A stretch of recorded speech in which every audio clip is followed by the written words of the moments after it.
नाज़िनवा खे ॿुधाईंदा आलू ते तंगवाणी में तालीम जे मसइलनि ते APC कोठाई वई। ऑल पार्टी कॉन्फ्रेंस अॻूणे वॾे वज़ीर अरबाब गुलाम रहीम जे सेक्रेटरी चीफ सरदार गुलाम सरवर सरकी जी मेज़बानी में थी गुज़री। कॉन्फ्रेंस में JUI जे कारी किफ़ायतुल्ला खोसो, मौलवी रियाज़ बेलकानी, मारवाणी इताब जे नंगी भलमल ऐं गौतम चंद ऐं ॿियनि शिरकत कई। उन मौक़े ते अॻवाननि चयो त सिंध मसइलनि जे वरचड़ियल आहे, ख़ासि करे उत्तर सिंध जा ज़िला हुकूमती धुरियुनि जी बेध्यानी सबबि उजड़ियल ऐं क़बाइली तकरारनि जे वरचड़ियल आहिनि।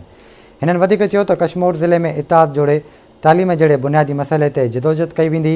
ऑल पार्टीज़ कॉन्फ्रेंस में हिकु आवाज़ती तहरीक हलाइण जी करारदाद पिणु मंज़ूर कई वई।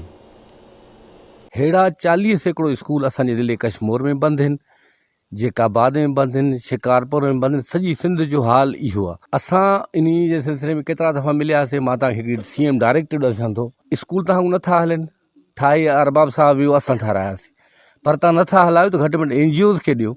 उहो बि तव्हांखे NGOs वारनि जो पावर आहे, तव्हांखे सिंध एजुकेशन फाउंडेशन खे ॾियो, उहो सुठो कमु करे थी। पर ॿिया केतिरा इदारा कमु कनि था NGOs जा, जेके सिंध हुकूमत में रजिस्टर आहिनि, उन्हनि खे ॾियो। असां चाहियूं था त असांजे ईंदड़ नसलनि खे तालीम मिले।